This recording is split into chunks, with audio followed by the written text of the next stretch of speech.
मैं तुम्हें एक भारतीय से शादी करने की अनुमति बिल्कुल नहीं दूंगी। जर्मनी के एक शांत उपनगर में रहने वाले एक बुजुर्ग दंपत्ति को जब ताइवान अब भारत में रहने वाली उनकी प्यारी बेटी का विवाह प्रस्ताव मिला तो उनके पैरों तले जमीन खिसक गई। जब उन्होंने सुना कि लड़का भारतीय है तो पति पत्नी दोनों की बात करें बुरी तरह घबरा गए। अतीत में एशिया में रहने के उनके अनुभव इतने दर्दनाक थे कि एक भारतीय से शादी करना उनके लिए पूरी तरह से अस्वीकार्य था। ठीक है, हम भारत जाएंगे और इस शादी को तुतवाकर ही दम लेंगे। जर्मनी में रहने वाले बारबरा और उनके पति अपनी बेटी को मनाने के लिए भारत इंडिया के लिए रवाना हुए। लेकिन वहां पहुंचने के कुछ ही समय बाद नई दिल्ली के एक शानदार रेस्तरां में अपनी बेटी और उसके मंगेतर से मिलने पर कुछ ऐसा हुआ जिसकी उन्होंने कल्पना भी नहीं की। अंत में उन्होंने अपनी बेटी की उस शादी के लिए हां कर दी जिसका उन्होंने इतना कड़ा विरोध किया था। आखिर उस पहली मुलाकात की जगह पर ऐसा क्या हुआ? उस भारतीय मंगेतर ने इस जर्मन दंपत्ति के साथ ऐसा क्या व्यवहार किया? चलिए इस कहानी को विस्तार से जानते हैं। बारबरा और उनके पति हंस जर्मनी के एक शांत आवासीय कोने में अपनी सेवानिवृत्ति रिटायरमेंट के बाद का जीवन सुकून से बिता रहे थे। पास ही उनकी पसंदीदा बेकरी थी। सप्ताहांत पर वे चर्च जाते और शाम को दोनों इत्मीनान से सैर करते। यह शांतिपूर्ण जीवन ऐसे ही चल रहा था, लेकिन यह शांति अचानक भंग हो गई जब उनकी बेटी एमिलिया उनसे मिलने घर आई। जब पूरा परिवार लिविंग रूम में चाय पी रहा था, एमिलिया ने कुछ घबराहट के साथ बात शुरू की। माँ, पापा, मुझे कुछ जरूरी बात करनी है। उस पल बारबरा का हाथ रुक गया क्योंकि बेटी की आंखों में एक अजीब सी गंभीरता थी। पति भी चुपचाप एमिलिया की बात सुनने लगे। मैं शादी करने जा रही हूं।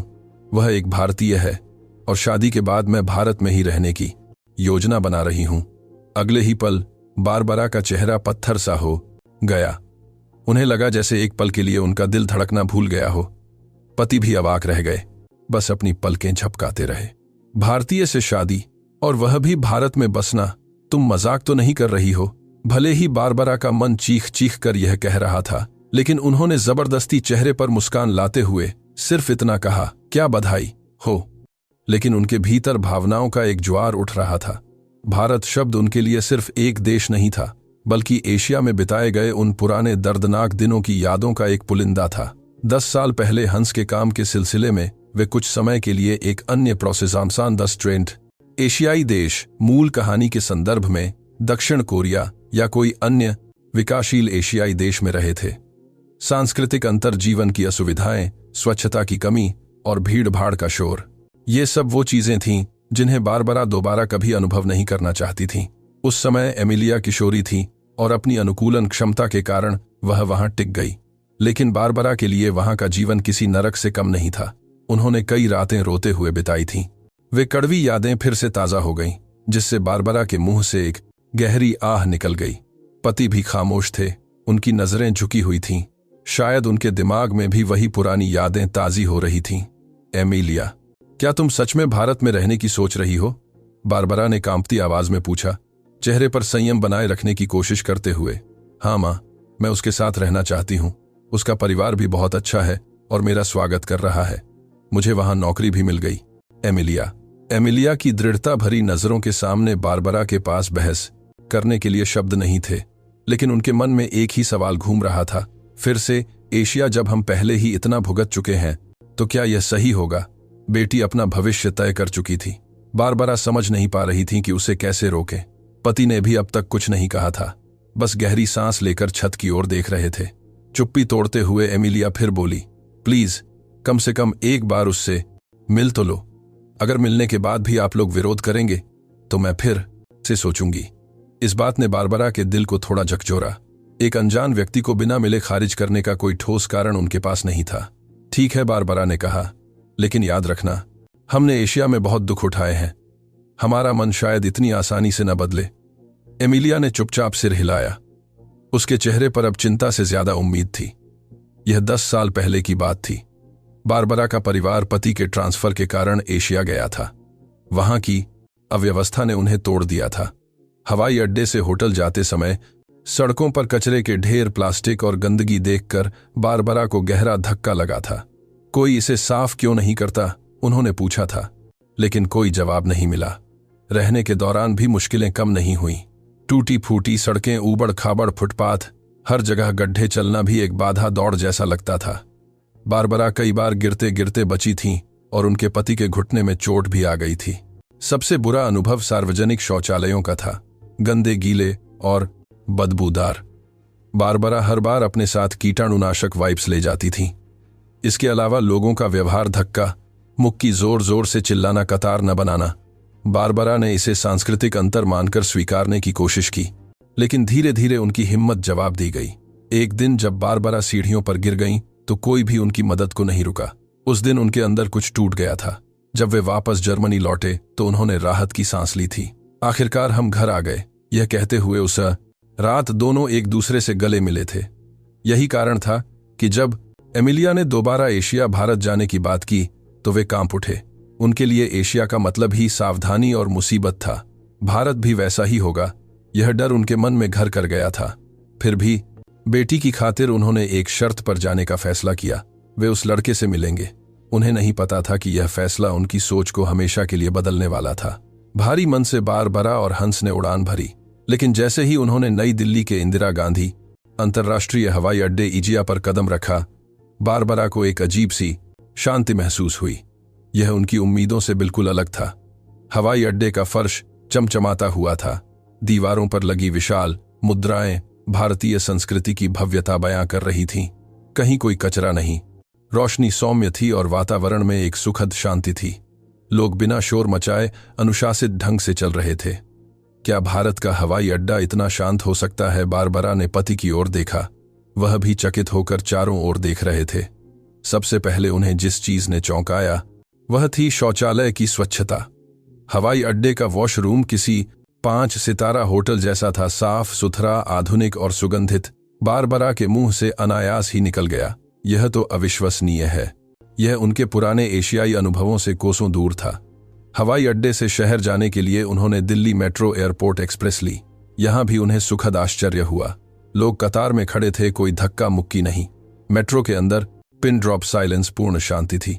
युवा अपने लैपटॉप या फोन में व्यस्त थे, कोई जोर से बात नहीं कर रहा था। विश्वास नहीं होता, क्या हम सच में भारत में हैं? बारबरा बड़बड़ाई। उनका पूर्वाग्रह हिलने लगा था। तभी पास बैठे एक युवा ने बारबरा का भारी बैग देखा और तुरंत अपनी सीट छोड़कर खड़ा हो गया। मैम प्लीज बैठिए, उसने मुस्कान के साथ कहा। बारबरा का दिल पिघल गया। यह थी भारत की मेहमान नवाजी और बड़ों का सम्मान।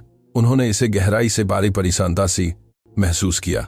होटल पहुंचने पर हंस ने कहा, बारबरा तुम्हारा चेहरा अब थोड़ा खिला हुआ लग रहा है। बारबरा ने न इनकार किया न स्वीकार, बस हल्का सा मुस्कुरा दी। उनका डर अब धीरे धीरे कम हो रहा था। तीसरे दिन एमिलिया के मंगेतर आरव से मिलने का समय आया। मुलाकात की जगह दिल्ली के एक पॉश इलाके में स्थित एक हेरिटेज टी हाउस थी। वह स्थान बेहद शांत और सुंदर था। खिड़की के बाहर एक हरा भरा बगीचा दिख रहा था। इतनी शांति, क्या यह सच में वही शोरगुल वाला भारत है? बारबरा ने सोचा। तभी लकड़ी का दरवाजा खुला और एक अच्छी तरह से सिले हुए सूट में एक सौम्य युवक ने प्रवेश किया। उसके पीछे उसके माता पिता थे, जो पारंपरिक और शालीन लग रहे थे। नमस्ते, आरव के पिता ने हाथ जोड़कर अभिवादन किया और फिर बहुत ही विनम्र और स्पष्ट जर्मन भाषा में अपना परिचय दिया। बारबरा युवक आरव को घूर रही थी। वह थोड़ा नर्वस था, लेकिन उसकी आंखों में सच्चाई और सम्मान था। उसमें न तो कोई अहंकार था और न ही कोई लापरवाही। आरव ने बहुत सलीके से चाय की केतली उठाई और प्याले में चाय डाली। फिर उसने दोनों हाथों से प्याला थामकर बड़े आदर के साथ बारबरा के सामने बढ़ाया। कृपया चाय लीजिए।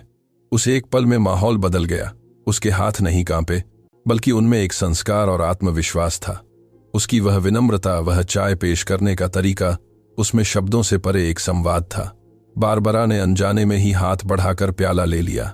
चाय की वह गर्माहट, वह भीनी भीनी खुशबू और आरव का वह आदरपूर्ण को व्यवहार, बारबरा के दिल की गांठें खुलने लगी थीं। उन्होंने पति की ओर देखा। उन्होंने भी सिर हिलाया। शायद यह बुरा लड़का नहीं है। बारबरा के मुंह से यह बात अपने आप निकल गई। यह सुनकर आरव की मां ने स्नेहपूर्ण मुस्कान के साथ सिर हिलाया।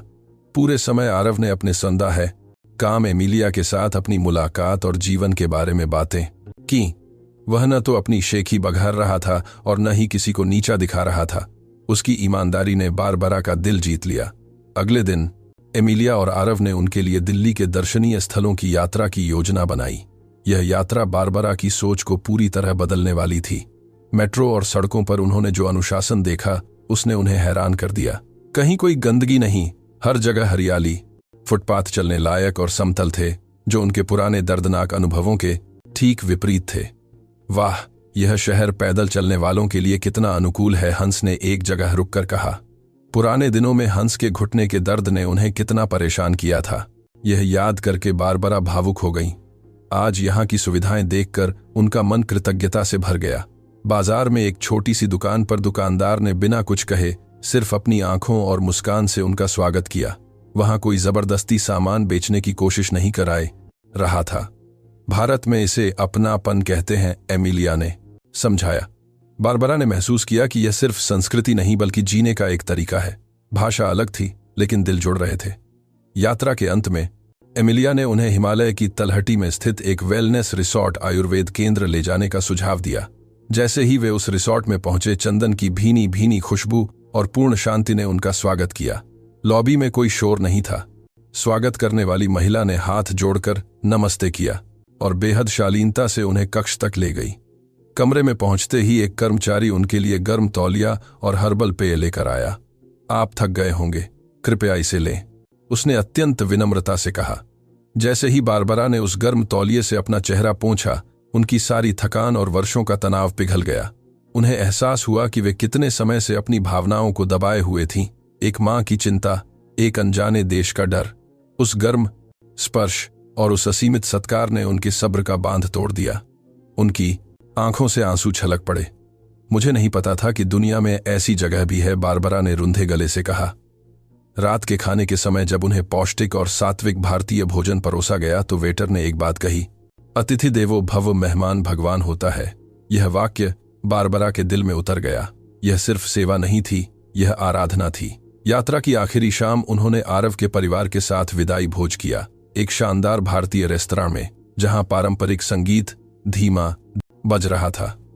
शुरुआत में थोड़ी झिझक थी, लेकिन उस शांतिपूर्ण माहौल ने सबको सहज कर दिया। बारबरा ने हिम्मत जुटाई और पहली बार अपनी गलती मानी। सच कहूं तो मैं शुरुआत में इस शादी के खिलाफ थी, उन्होंने कहा। मेज पर सन्नाटा छा गया। एमिलिया डर गई, लेकिन बारबरा ने आरव की मां की आंखों में देखते हुए कहा, बिना आपको जाने मैंने अपने मन में डर और पूर्वाग्रह पाल लिए थे, मुझे माफ कर दीजिए।